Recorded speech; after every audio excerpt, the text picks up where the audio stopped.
Okay, that was Funky Gibbon by The Goodies to show that we are not averse to a little bit of anarchy here, having it large with my crew. No, seriously, it's great to have you all here. Please say hello. Hello.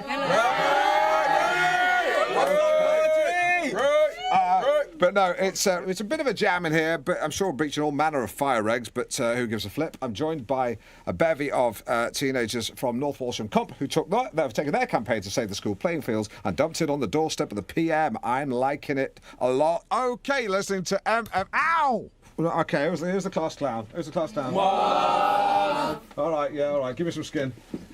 Excellent. No, it's absolutely fine. I mean, no, we had a class clown. His name was Brian Golding, a real live wire, a real nutcase. Took his own life a few years ago, which is kind of sad. But, a real character, yeah. Anyway, by the way, if anyone wants any Annie Lennox cassettes, I'm good for it. What am I talking about? You're Robbie Williams, right? Who? So, anyway, Lisa, to you now. Tell us about the campaign, because a lot of kids get in the neck from some of the squares out there, but you guys are pretty diff. Well, we all got a letter during Christmas and we was told that the playing fields are going to be sold. OK, well, so just going to stop you there. I had an email from Norwich Fire Service saying a couple of you need to leave because we're over the limit here, or face criminal proceedings, so I need a couple of volunteers. Me? Yeah, great. OK, you too. Absolutely, thanks. Thank you very much. OK, that's Can that. I go too? Yeah, sure. Yeah, OK, fine. Right. Watch yourself. That's that dealt with. OK, thank you. Bye. I've got to say, right behind your campaign, though, I really... No, you can't. That's enough, love. It's you know, I'm a big fan of, you know, playing fields in general, playing fields, or even if it's just, you know, green belt land in general. I was a green belt. Black belt could kick your ass any day. Okay, right. So, well, I mean, I'm talking about the countryside. You know, unlike you guys, like to kick back, get a bunch of CDs, chuck them in a hold all, oomph in the car, bang, countryside. All right, who did that? Is that you? Yep. What's that supposed to mean? That you shag sheep. No, there's no need for that, mate. Sorry. Oh, that's right. That's cool. That's cool. Didn't mean to insult your girlfriend. Yeah, my girlfriend's not a sheep, you wally. Shut up, Marv. Yeah, shut up, Marv. You dick, calling me a sheep shagger. You are one. You think I'm a sheep shagger? Dunno, mate. Yeah, what about? I think maybe you're a sheep shagger. Yeah, you're the one that keeps going on about it. You probably keep sheep magazines under your bed. Yeah. Yeah, probably keep you know, pictures of sheep lying on their back in a pen, you know, with the knickers off. Yeah, you're the sheep shagger. Yeah, but you kiss them, lie them down on the back, kiss them tenderly, stick your tongue in the mouth, swirl it around. Yeah, no. play with the teats. Get behind it, strum them like a guitar. Yeah.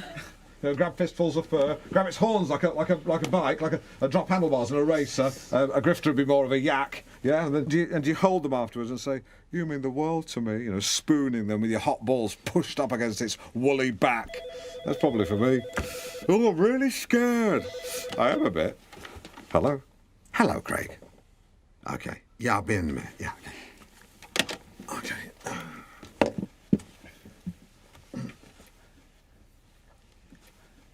Why are clean hands important? Because humans are the most effective incubators of bacteria outside of imported meat. A fact first discovered 150 years ago in Soho, when its filthy reputation was based not on pole dancers from Lapland or lap dancers from Poland, but because of an outbreak of cholera. Imagine going into a newsagent and ordering not a can of Coca-Cola, but a can of Coca-Cola.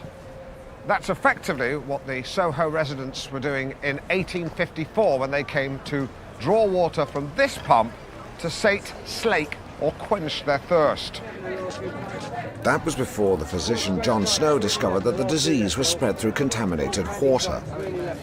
And this paved the way for the invention of antibiotics, a remedy against bacteria that initially seemed infallible.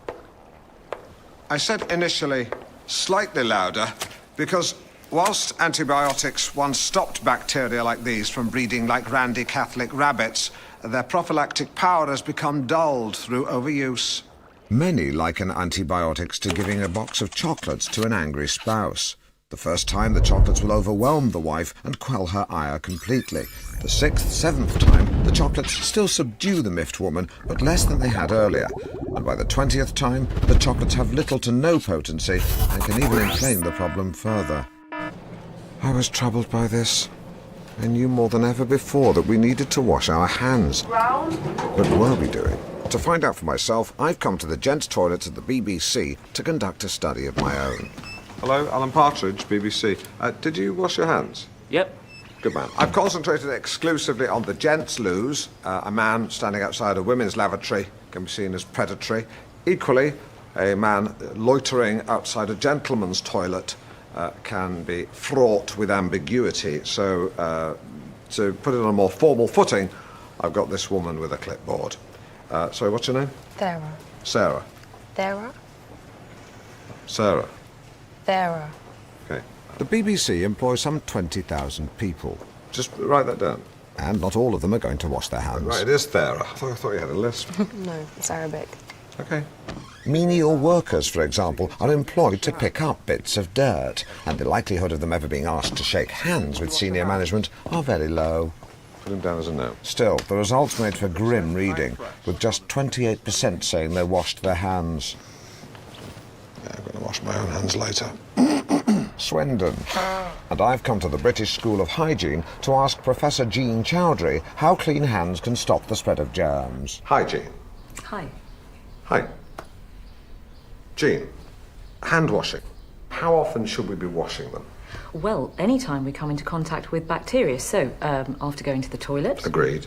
after handling raw meat. Right, and that's separate, isn't it? That's not a euphemism for the first one. No, raw meat can harbour some pretty nasty bacteria. So, if in doubt, wash. And the advice from the World Health Organization There we go. is that we should be washing our hands for a full 20 seconds. 15's fine. Which is why there's actually an instructional video which shows exactly how to wash your hands. Yes, please. So we begin by rubbing the palms together, work up a nice creamy lather. Those very creamy hands. And then you rub the back of your left hand Very creamy hands. with the right palm with interlaced fingers. Yeah. And same with the other hand. Yeah. And rinse with warm water. Those taps are the same as the ones over there. Oh, yeah, we shot it here. Right, so those your hands.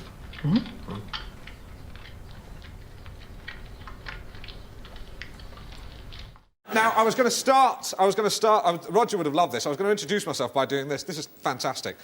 Aha, Mr. Bond! I've been expecting you, which I had. Would have been fantastic. What's that? That's a nipple. Now, what? It's a nipple. From the man with the golden gun, it's a third nipple. The Scaramanga had 3 nipples. That's a gold finger. Sean Connery was Goldfinger. Well done, that was a trick object. Well done. Sean Connery was a better Bond anyway. Well, interesting you take that position, the Scottish position. I mean, in the whole, in the whole Roger versus Sean debate that's been raging for the last 20 years, I have to say I'm firmly in the Roger camp. I believe no one could sort of wear a safari suit with the same degree of casuality. It's a complete shambles. You're putting a brave face on it, but he's not here.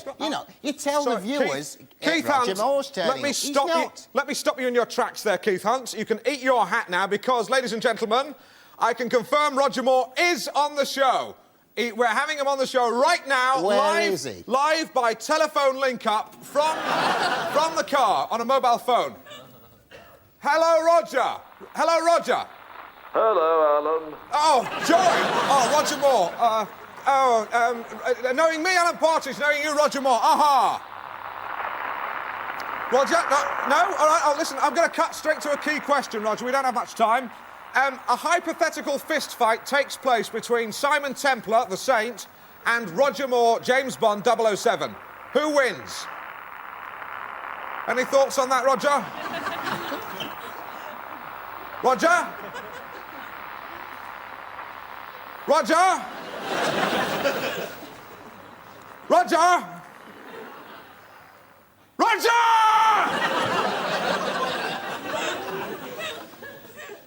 Does the word Titanic mean anything to you?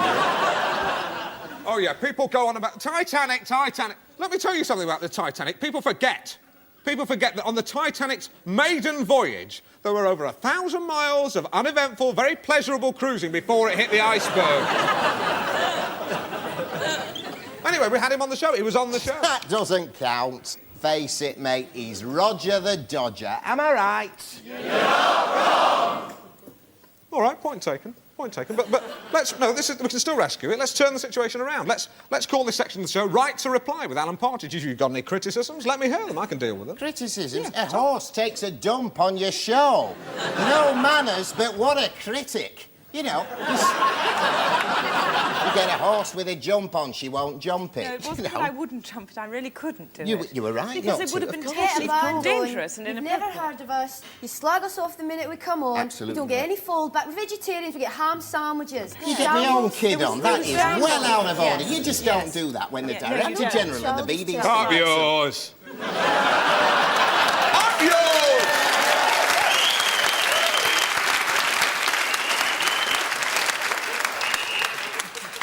You can't say that. Kiss my arse.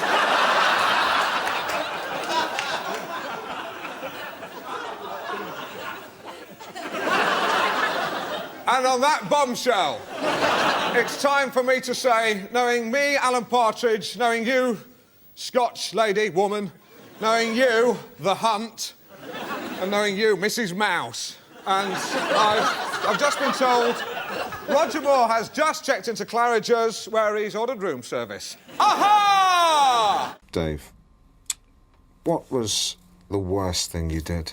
God help us. Oh, you mean the tramps? Yeah, no, God, no. One rung below that.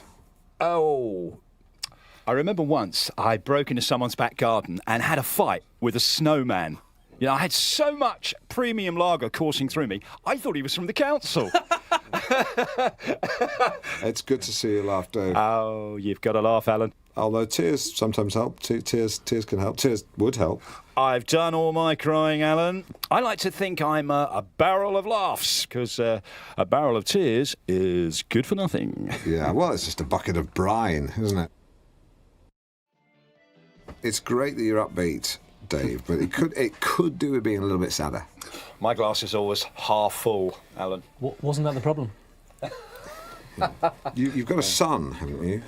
Oh, don't go there, Alan. You get me going. Oh, I can imagine. I think someone once told me that you'd swapped his scale extric for some cocaine on Christmas Day. Well, it was a packet of Daz, as it turned out. Yeah, I always joke, actually, about that, Alan, that I got cleaned out. I mean, you know, it is really sad. You don't sound sad. You don't sound sad. Be sad. You're listening to Alan Partridge. There is a reason I don't talk about my son. Well, you wouldn't talk about it, would you? If your son came up to you and said, "Dad, will you put me on your shoulders so I can pick the apples from the tree for apple pie and custard?" And I say, "No, son, because I'm pissed." And then I say, "I've got an even better idea, son. Why don't we play this new game? It's called Invisible Dad, where someone who looks exactly like me lies on the sofa all afternoon watching Bargain Hunt, while the real me, Invisible Dad, will come out into the back garden in 5 minutes' time, and we'll play together all afternoon, son, quietly." But I'm on the sofa half an hour later, and I can hear my little boy out in the garden talking to no one. And do you know what I did? I turned up the volume to drown him out with David Dickinson. Oh, God. Fast forward 2 years, and I'm sitting in a room with a circle of chairs, and I'm saying, "My name's Tom Barrington, and I'm an alcoholic." Sorry, who's Tom Barrington? Oh, that's my real name. You changed your name to Dave Clifton. Yeah. Fast forward again to a summer's day last year. I've got my son on my shoulders saying, Daddy, I can reach the apples." And all I could think was, "So can I, son. So can I." And that's what I do, Alan. Every day I just try and reach the apples. Thank you, Dave. I used to think you were a right Burke, but I realise now that's only half the story. Thank you. And I'll tell you something else. I hope you keep reaching those apples every day, because... And if you can't find it in your hearts to find 3K for a guy like Dave Clifton, then I won't bother coming in tomorrow. because I'll be at an orchard behind Dave Clifton on a bicycle with a basket full of apples, and then we'll go home and together we'll bake an apple pie and feed it to his son. And I'll tell you something else, Dave. What? I'm bringing the custard. What's The time is 12:45. Hugs, not drugs. Cuddles, not ruddles. Oh my God, I'm sorry, I completely forgot about you. Sorry. Quiz. One of these people spent World War II sewing uniforms, the other flying Spitfires. So, which was which? The answer will surprise you. The seamstress, this man, who got into sewing rather than fighting because he was severely mollycoddled by his mother, and sadly, the poor chap ended up as a softie. The Spitfire pilot, a woman, Eleanor Hartley, who defied convention to help transport military aircraft to wherever it was needed. Because it's an irrefutable fact that without the role played by women in almost every sphere in both civil and military life, the Second World War would have been slightly harder to win.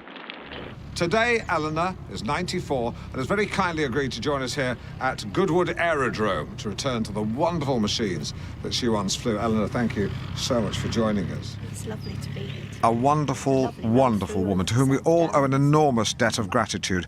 In the end, though, her interview was largely unusable. Heavy frost this morning. To learn more, I spoke to a man much better versed in Spitfire history. Good morning. My name's Alan. Roger. And your name? Roger. Oh, sorry, I thought you were agreeing with me. No, just telling you my name. Oh, I see. Right. Well, I'm Alan Partridge. Roger that. Right. And your full name? That.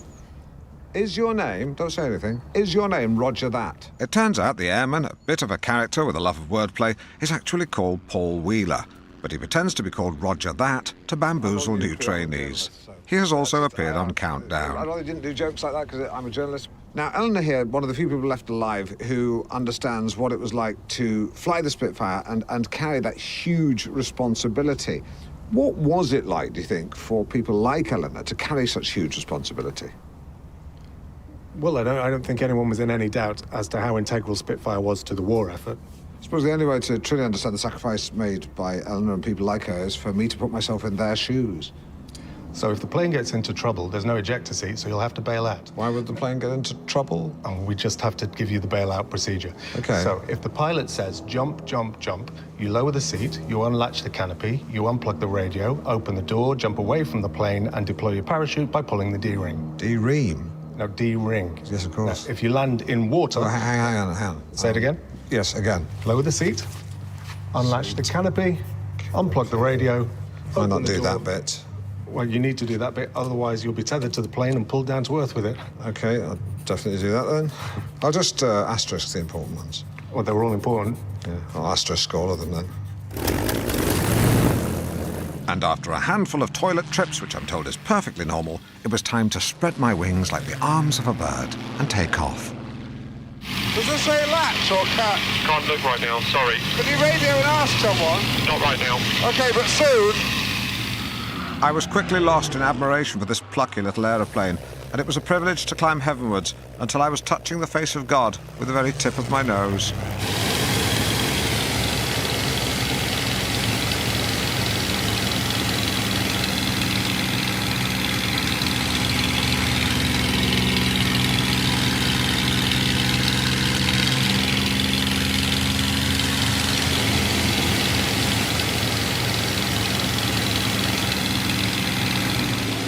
Spin me again, please. I didn't like it before, but I do like it now, so spin me again, please.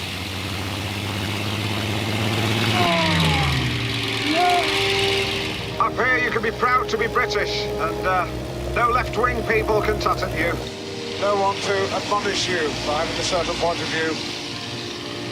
No one accusing you of culturally appropriating a Moroccan because you're wearing a fez, even though you've only gone as Tommy Cooper. Sometimes wonder why we bothered winning the war. And here is the woman herself to tell us more about her new series that shines a light on women in science. It's writer and broadcaster Dee Gilhooly. Just to clarify, by the way, some viewers may mistakenly think that your second name is Hooley and your first name is Deagle. In actual fact, your second name is Gil Hooley, your first name is D. That's a full name, not an initial. Yeah. Welcome. Wicked to be here. Cool. So you're perhaps best known as one of the regulars on Radio 4's Woman's Hour. Which, by the way, guys, well worth a listen. Oh, I wouldn't have had you down as a fan, Alan. Well, it's a curious story. I was actually stuck in traffic and Classic FM were playing music from an advert which I dislike. So I found myself listening to Woman's Hour and I thought, this is actually good. Tell your friends. I did. I told 10 men and they will tell 10 men and they will tell 10 men to tell 10 men to tell 10 men. It sounds like the kind of song you'd sing on a coach trip, but it's actually true. Now, your radio series focuses on trailblazers and groundbreakers in the field of science. Bang on, yeah. It's a chance for some brilliant, lesser-known women to have their stories told, you know what I mean? So, with all due respect to your Ada Lovelaces or Rosalind Franklins, we're going to be looking at women under the bonnet, as it were, the fuel in the turbocharger. Because there's some fascinating women here. We're talking Vera Rubin, Nettie Stevens, Cecilia Payne. I mean, brilliant women. Oh, kick-ass women. Yeah, Cecilia Payne's actually is an amazing story. A British astronomer, got her doctorate at 25, boom. And she wrote a paper on the composition of the stars, but was persuaded not to publish it by her colleague Henry Norris Russell. Years later, her findings were published and credited to, you've guessed it, Henry Norris Russell? Bingo. You still with us, Alan? Yeah. See, I'm sorry to... Actually, it makes me physically sick to say this, but I was miles away. Which shows this is a real problem within men, isn't it? What I will say, the purposes of clarification, is you don't put fuel in the turbocharger. It's a small turbine housed within the exhaust that utilises excess gases, loops them back round, increases power output. So small capacity engine, big hike in power, very efficient. That was told to me by an engineer in oily overalls called Karen. Woman. Fair play. Yeah. Well, because women in jobs like that have to put up with their fair share of jeering, you know, even now in 2018, and they just have to accept it. If I can just speak as a male, I'm sorry, I have sinned. I've stood on the pavement with other men and slow hand clapped as I watched a woman try to parallel park. And that's wrong. And I think if I saw the same thing happen today, I would just, you know, shout out instructions. Or just leave her alone. Yeah, I'd shout out instructions or just leave her alone. I'd ask her which she prefers. Or just leave her alone. Or just leave her alone. Yeah. These issues need to be aired by women. We're still seeing powerful men harassing women when all they want to do is do their jobs and be left alone. Amen. Hey, women. I mean, I feel you. I feel you. I don't mean I feel you. I wouldn't do that unless I was your doctor or your boyfriend. But I totally identify with what you're saying. Well, I think the Me Too's a woman thing, Yeah, really, isn't it? I mean, I'm not sure it's that helpful for a man to presume to know what that's like, to be honest, but anyway. Of course it is. Yes. You know, if men actually listened to what women were saying on harassment, then they'd shut up and listen, but they don't. You know, so we're still seeing the same things time... I've been sexually harassed. I'm sorry, I wasn't aware. It's not quite the same thing that women have been through, but it is a bit. It seemed to me you lived your life like a candle in the wind. So said Elton John about Marilyn Monroe, Princess Diana. The list goes on. But John was bigger than a mere candle. It seemed to me he lived his life like an oil rig flare stuck in a North Sea gale. Like an oil rig, he drew on huge reserves of energy, was physically quite squat, and thanks to his prodigious whiskey intake, helped prop up the economy of Scotland. Your candle burned out long before your legend ever did, continued Elton. And it's no exaggeration to say that Scotland's vast reserves of oil and gas would burn out long before John's legend is ever forgotten. Exaggeration? Possibly. Sentimental nonsense? Again, unwise to rule it out. But there is broad agreement that John was good. The former BBC television centre. John had a real appetite for this donut-shaped building and snaffled his way along the corridors, gorging on the opportunity as he chomped his way to the top. His big break, or mouthful, coming in 1985 with the BBC's Getaway. Needn't cost you a king's ransom. Consisting largely of John in teeming holiday resorts, sampling cooked breakfasts in blazing sunshine, the show was, like the man himself, cheap and cheerful. A great show. Terrible reviews saw it cancelled before the end of its run. But it alerted the BBC's early warning system to John's talent, and he was now a big fat blip on their radar. This led to what John called his golden period, a veritable roll call of Britain's best-loved telly. Scotland's Strongest Man, Cash Chaser, Britain's Holiest Hymn, Fly Tip Squad, Britain by Bloom, Gibraltar CID. Which is why in 2012 he was named host of new magazine show This Time, delighting us all with puns about hedgehogs being prickly. Prickly customers. John Baskell, what was he like? Oh, what are you like? Yes, it seemed to me you lived your life like a candle in the wind. The Life of John Baskell, by Alan Partridge. Now, while Telly John was larger than life, Private John devoted himself quietly and without fuss or fanfare to his charitable foundation, the John Baskell Foundation. Here to tell us more about the humble work of John's foundation, the John Baskell Foundation, Jenny is joined by John's brave widow, Fran Baskell. Thanks, Alan. Well, Fran, welcome to the show. Thank you so much for joining us. Such a load of toss. I mean, just a bore of it. Too much sirloin till his colon threw in the towel. Yeah. What do you got? Well, I've been on the phone to the council about the ramblers crossing your garden. Go on. They say it isn't a public footpath. Hallelujah. It's a public right-of-way. What's that when it's a... Well, it's like a public footpath, but horses can use it too. The previous owners didn't mind it, so it fell into public convenience. What? I wish you'd fall into a public convenience. You mean public access? Well, I quite like the idea of horses galloping across my view. Yes, because your mind's addled with Catherine Cooks, and these riders don't gallop, Lynn. They just sit on their horses eating sandwiches in my garden. You're coming across well. Good. Remember, there's a vacancy here now. Lynn, keep your voice down. His body's barely cold. Fortune favours the bold. The time is upon us. Have you ever seen the Devil's Nanny from the film The Omen? No, why? Just you remind me of it, that's all. Try saying, "Have no fear, little one, I am here to protect thee." Have no fear, little one. I am here to protect thee. If you'd knocked on my door at Halloween, I would have fouled my unders. Just, yeah, and then given you some sweets. We are so, with several O's, excited to be here with fashionista extraordinaire Tommy Chaucer. Tommy.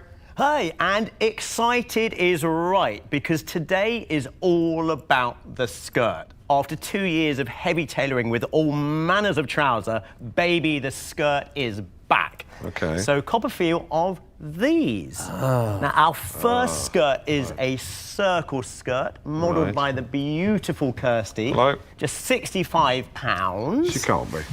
Oh, you mean the price?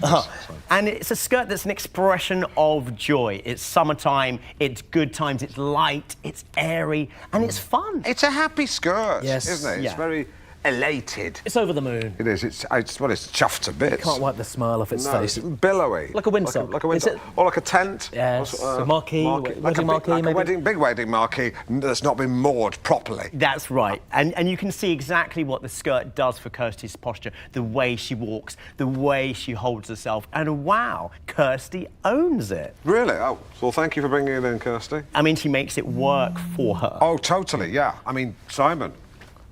Yes. Say something. It's got a beautiful silhouette. Yes, I mean, it is a great shape. It really is. I would also add that it's comfortable, modest, and good for Sunday best. Useless. And it's got 2 poppers, so you can adjust it if you do change in size or once a month, possibly. Because when a woman enters the menstrual stage of a feminine cycle, she will swell round the tummy. So let's bring out our next gorgeous girl, Julia. Julia! Now, this is a Dirndl skirt. Now, this I love. It's shaped like a bell, concentrated around the waist, around the hips, and this one is very on trend. It is like a stripy bell with her legs as the hammer. Feel the fabric, Simon, then talk about it. Really? Yeah. Yeah. Have a feel. Feel the fabric. Yeah. Decent. Yeah? Exactly, and it's Decent bit of skirt. So, no, sorry, I take that back. Well, it's saying Dolce Vita, Roman holiday. It is, it's saying... Molto bene! Molto bene! Molto bene! Molto bene! Not that loud, but, you know... There's no getting away from it, Tommy. Sometimes Simon and I can be outrageous, really can. Let's look at another woman in a skirt. Our next skirt is modelled by the lovely Louisa. Oh, very curvy stripes, like she's been squeezed out of a giant tube of Colgate lady paste. And we've paired the skirt with daring red shoes that really draw the eye. And it says I'm on the town, it says I mean business. It says I'm comfortable, but I'm nobody's fool. Yeah, it's saying I'm a whirling dervish. Yes, I like to go to the office, but sometimes I like to sit on a park bench with Ryvita and Philadelphia looking sad. But it's also saying I'm happy, I like to leap in the air and sing, whoa, body form. That's, yeah. It never bloody shuts up, this yeah, skirt. well, it is a stripy chatterbox. It is skirt. It's a magnificent skirt. Tommy, join me at the lady. I think this look works for Julia, but I can also see her perhaps with her hair up. Totally. Excuse like me, my this. darling. Thank you, darling. Maybe a shocking pink clutch bag, sleeves pushed up, LA Law style.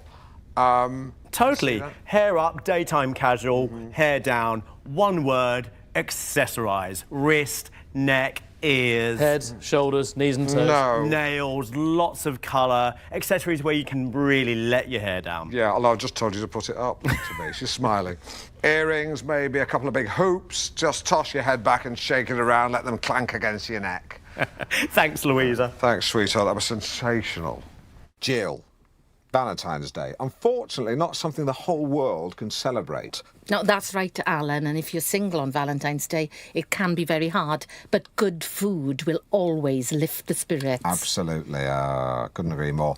I think really the message is to anyone who is lonely out there, on a day like today, throw caution to the wind and eat yourself giddy.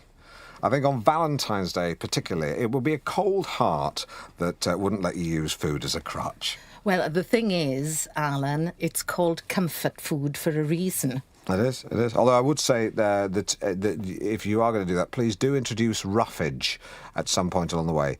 Forward planning always pays off. You don't want the 15th to be an even more depressing day than the 14th. Although for me, it always is. Unfortunately, that's the day my ruddy dad died. So, yeah, but mixed feelings, so not all bad. Well, a good plate of comfort food can really work one... In a nutshell, you know, I got a bit of that, but I loved him, so... yeah, well, a good plate of comfort food can do wonders for a broken heart, if not for the waistline. Off. Let me ask you about comfort food. We've all been there. You come home from another god-awful day at work with people you hate. There's no one at home. The lights are all on. The sink's full of dishes. You flop down on the sofa. Don't even take your coat off. Who are you trying to impress? There's no one there. The TV's blaring out. You can't find the remote. It's been on ITV for a month. You're vaguely aware of some policeman talking to a drunk teenager with a blurry face, and you think, so help me God, I need to be comforted by food. What do you cook? Fried egg sandwiches. Yeah. 3 fried eggs on Mother's Pride white bread with lots of butter. Huh, all right. Hey, you're a chef, right? Yeah, but even chefs need comforting. Yeah, all right. Alan, can I ask you something? You may. What makes you feel sexy? Sitting in a leather chair in my underpants. No, I mean food-wise. Oh, blue cheese. Because Oh, for that's a nightmares. lot of people, it means Italian food, the food of love. And so today, I'm going to be making a dish from Naples. Nipples. What? Staggering. He was out on the town last night. No, I wasn't. Of course you were. I wasn't. I was at home. I was drinking alone. Where do you live? A drop-in centre? Back off! I'm having a tough time at the moment. There's traffic and truffle. Yeah. Traffic and travel, sponsored by Castrol. Alan, can I just use the loo? What for? I mean, yeah, sure. Just use the disabled. He's only in on Wednesdays. They designed the whole building around him. I think he was some sort of evil genius. He's not. Just knows a lot about jazz. Knowing me, Alan Partridge, knowing you, Wanda Harvey. Uh-huh. And knowing me, Alan Partridge, knowing you, Bridie McMahon.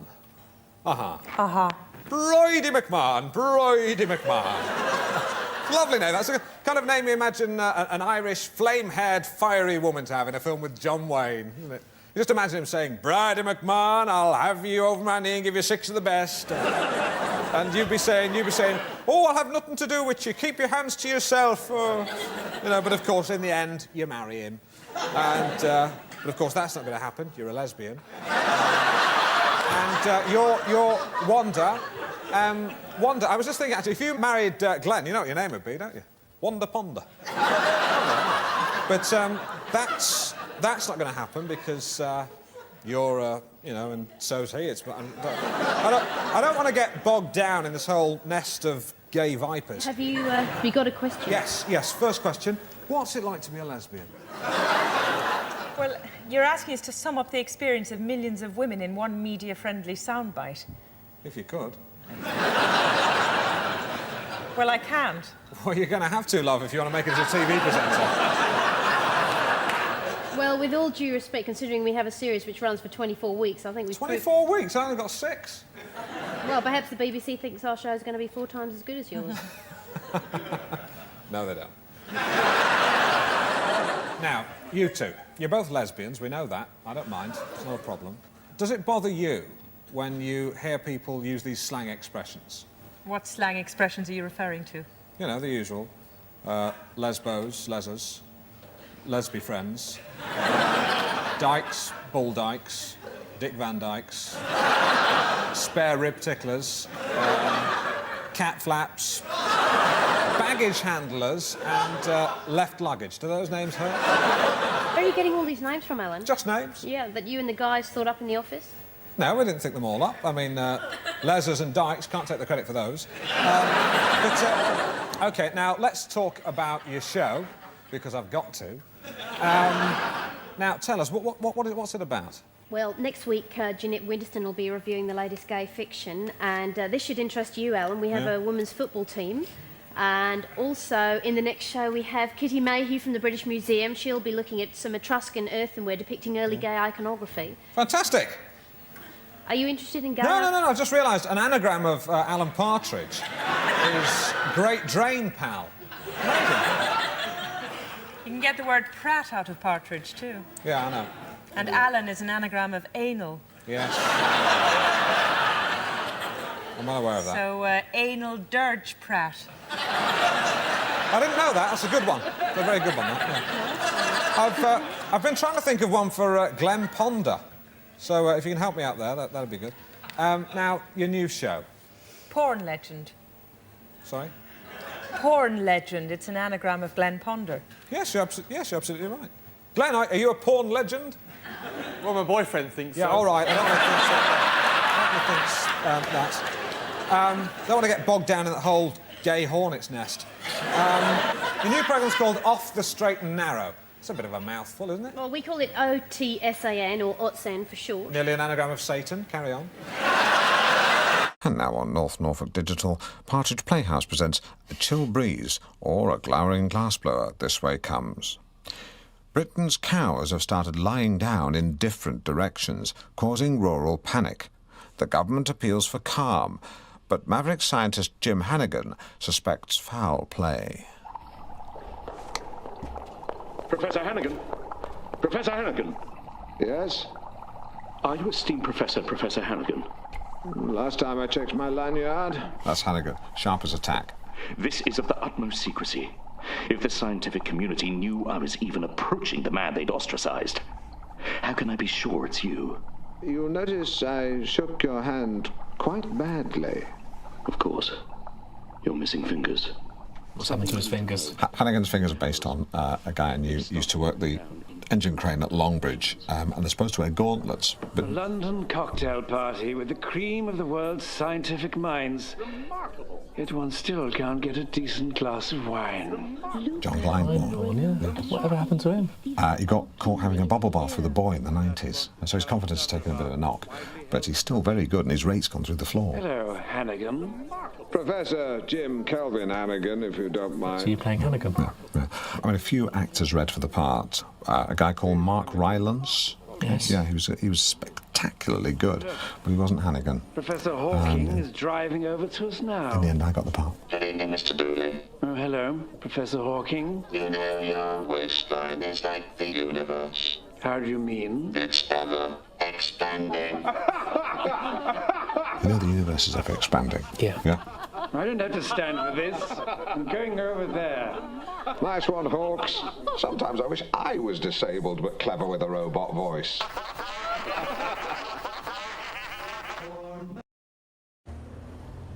We should be at my Norwich penthouse quite soon, my garlic beauty. Were it not for this damn traffic. I cannot wait. Traffic and travel. Driver, turn up the radio. Due to a major incident, all roads in and out of the south of Norwich have been shut by police. What the hell's this? Hello, Sarah. Do you know what the red light outside means? No girls allowed. Broadcasting. Who said you could play it? Craig, who said you could pass around a sponsorship form for your daughter's fun run? What was that last bit?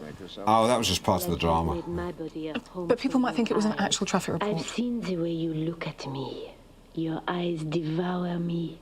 What is this, anyway? My groin burns for you. It's just a romantic subplot. All good dramas have them. I'm going to kiss you, so you'd better open your mouth very wide. Yeah. Clear up that traffic report now, or I'll have you taken off the air. Fine. And put me down for 50 quid if your daughter manages to heave herself round the course. I'll take that back. Yeah. Actually, I've just had a traffic report on my text. It says that the only road closed into Norwich is in actual fact the A417. Other than that, everything's clear as a bell. Yep, that's your travel. Oh, that's nice. Let me just slip these socks off. Slip these socks off. You like my French underwear? Happy now? Take your top off. That was Hannigan, not me. Goodness me, you're busty. Again, Hannigan, not me. This is ridiculous. Okay, sit on my lap. But I haven't got any knickers on. That's okay. I discarded my underpants ages ago. I'm going to spin on. A baby leopard seal there called Silas. And Silas is one of the stars of Ice Pups, a new documentary following a pack of leopard seals over one Antarctic winter. Hydrogeleptonics, to use the Latin term. Yeah, I'm doing a little bit of reading, so... Someone's very keen. Yeah, well, I'm keen. I'm keen to give of my best. Here to tell us more about these mustachioed mammals is the show's creator, Alice Clunt. Welcome. Oh, it's Alice Fluck. Right, I see what I've done. So, Alice, this isn't your first time getting close to the animal kingdom, is it? Once upon a time, you were shortlisted in the Shell Wildlife Photographer of the Year competition. Many moons ago, yes. The oil company, Shell. They used to sponsor it, yes. Well, do you know what? Good for them. I mean, you know, they get a lot of stick, don't they, for the Exxon Valdez oil spill, but then they sponsor a prize for animal photos, and you think, maybe it's time to take a fresh look at Shell. But tell us about ice pups, because leopard seal pups really are the most incredible animals, aren't they? They really are, Jenny. I mean, what you see in the pups and hopefully in the film is their spirit and their personality. Because don't forget, these guys are living in the most inhospitable place in the whole world. You know, they are tough. You do not want to mess with a leopard seal. Well over a ton, teeth like giant daggers, top speed of 20 knots. A German U-boat commander would kill for velocity like that. Awesome. Well, what you see in the film, they do have this wonderfully playful side as well. And how? They toss penguins around like a rag doll and batter them against the sea till they're dead. Just wait for it, for fun. Brutal. Well, they're mischievous, certainly, and that comes from just being so intelligent. Well, the Allies trained them to deliver mines strapped to their backs to scuttle enemy craft in harbour. Boom, successful. We don't really touch on that on this film. This film is more about them in infancy and adolescence, and hopefully it's one the whole family can enjoy. Wrong tone. Wow, they're plucky little so-and-sos, though, aren't they? They have to be. You know, they're only weaned for a month, and then it's up to them to fend for themselves. Oh, breaks your heart, doesn't it? When you're around them such a long time, it is hard not to get attached. Oh, I think I'm a bit in love. Bless them. They're the most adorable little creatures. They seem to have such personality. You almost want to give them a name. Well, this one's called Silas. Yeah, I know. I mean, a better one, though, like Richard. Oh, I don't know whether to eat him up or wear him. Do you know what I mean, though? I suppose Eskimos do both. Well, you find leopard seals in the Antarctic. Falklanders, then. Now, Alice, the film ends with the sound of a seal cry, and it's quite a sound, isn't it? Actually, let's hear it.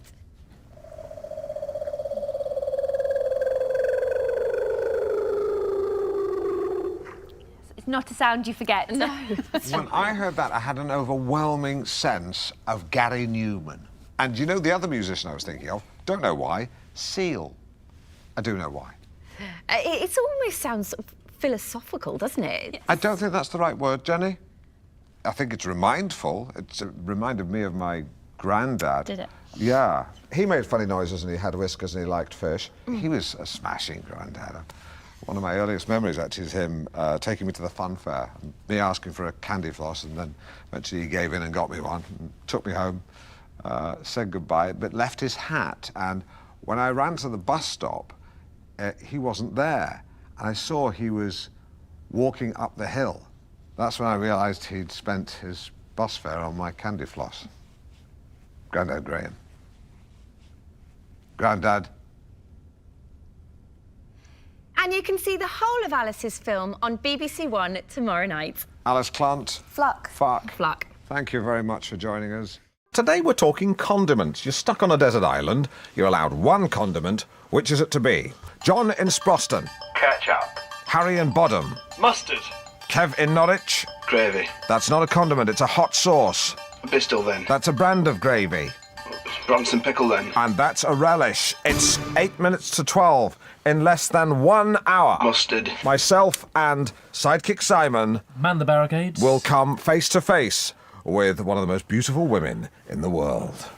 Anthea Turner. Anthea the Body Turner. Ooh. You like her, do you then, Alan? What man doesn't? Seriously, what man doesn't? Oh, no, hardly any. Exactly. She... Stevie Wonder. or Ray Charles. Any blind man. Yeah. She is the Ford Escort Cabriolet of middle-aged women. Sleek, petite, a little bit racy. 0% finance available. It doesn't even make sense. But it's still funny. It's still surreally funny. Which is why we booked you. Power steering. By the way, please don't text in. The woman/car thing is exclusively for myself and sidekick Simon. We're just doing that. So what's that word you used? Riffing. We're riffing. We're jamming. Yeah. Well, riffing. Yeah. And I can say it's always like this, isn't it? It is, we had brunch. Well, I had lunch on Sunday. Yeah.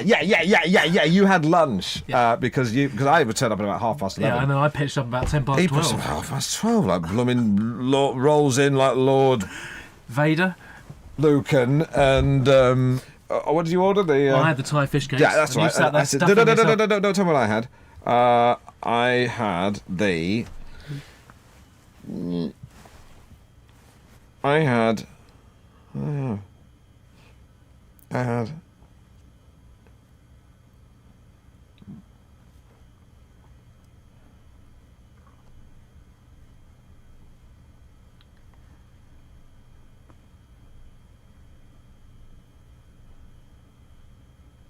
Can't remember. You're listening to North Norfolk Digital with Alan Partridge. No, it's gone. You right, Alan? Yeah. Yep. Thought I'd lost you there. Away with the fairies. There's only one fairy in here. Yeah, I'm looking right at him. Hey, you cheeky tit! This is great banter. It really is. So anyway, there we were having lunch, brunch. Call it. What do you call lunch and brunch when they're combined? What's it? Blunch. Is it a blunch?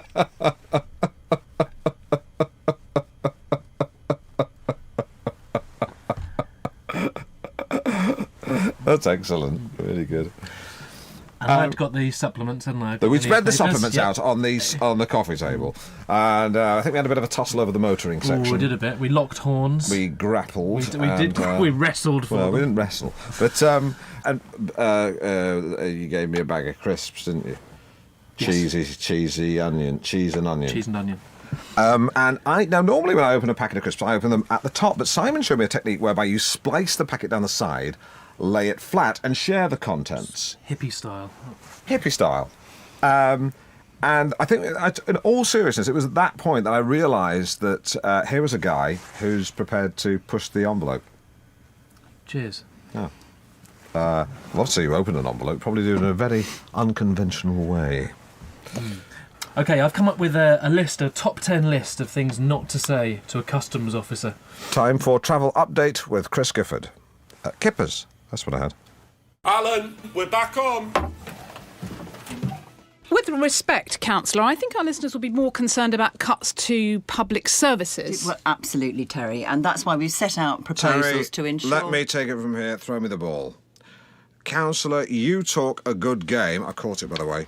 But I have figures that show that you plan to cut public spending. Are you talking about the raw figures or the figures adjusted for inflation? Yes. Well, the first or the second? The first. Well, for God's sake. In that case, that's wrong, because if you look at the figures, the actual spend has remained the same as last year, see? Yeah. No, I understand it. I'm just checking it. Well, it's there. Yeah, that's fine.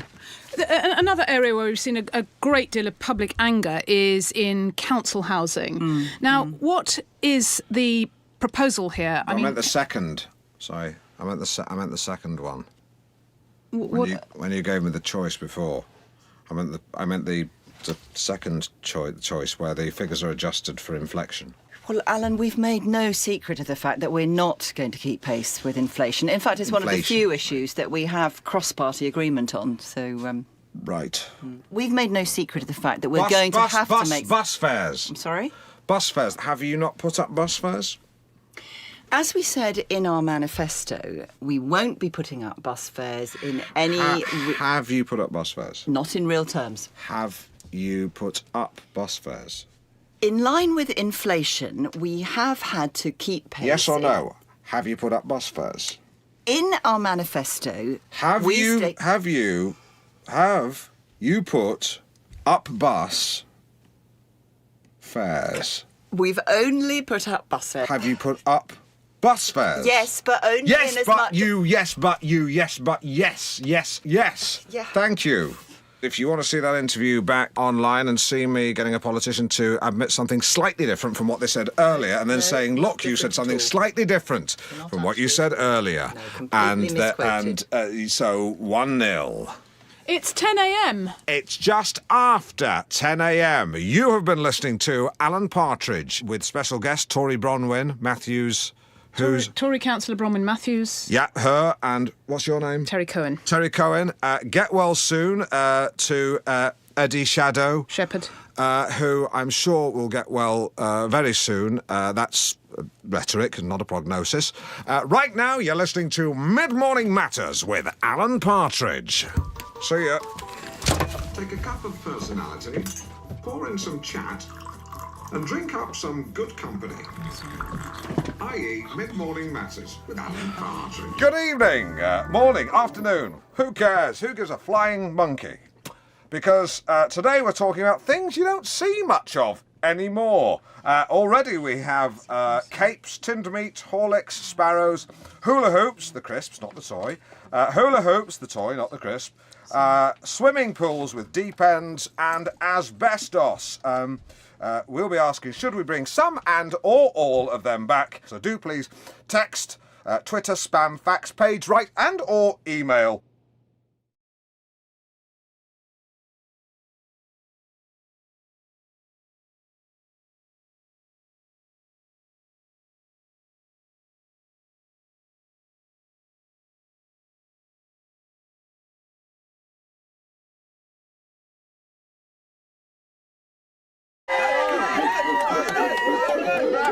Okay, that was Funky Gibbon by The Goodies to show that we are not averse to a little bit of anarchy here, having it large with my crew. No, seriously, it's great to have you all here. Please say hello. Hello.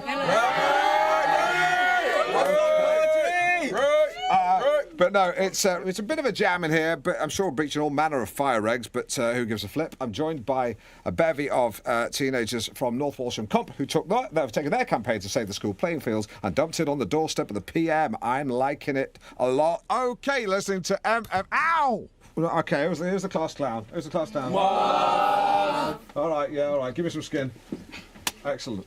No, it's absolutely fine. I mean, no, we had a class clown. His name was Brian Golding, a real live wire, a real nutcase. Took his own life a few years ago, which is kind of sad. But, no, real character, yeah. Anyway, by the way, if anyone wants any Annie Lennox cassettes, I'm good for it. What am I talking about? You're Robbie Williams, right? Who?